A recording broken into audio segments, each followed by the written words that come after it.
چگونه شرط بندی کنیم؟ ابتدا در سایت ثبت نام می‌کنیم. با ایمیل، تلگرام و یا اکانت گوگل به راحتی ثبت نام انجام میشه. حالا باید حساب کاربری رو شارژ کنیم که از طریق رمزارز یا درگاه بانکی قابل انجامه. در روش رمزارز مبلغ مورد نظر رو به کیف پول سایت واریز می‌کنیم. در روش درگاه بانکی مانند یک خرید اینترنتی ساده واریز رو انجام میدیم.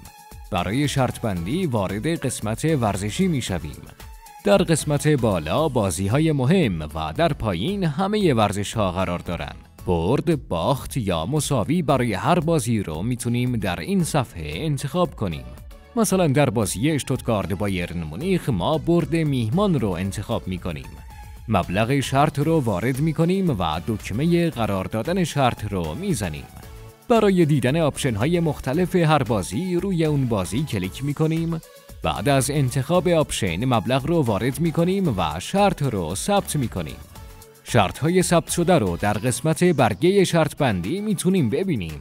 مبلغ برد هر بازی رو توی قسمت شرط های من میتونیم ببینیم و بعد از برد جایزه به حساب کاربری اضافه میشه. میتونیم مبلغ رو برداشت کنیم یا دوباره با اون شرط بندی کنیم.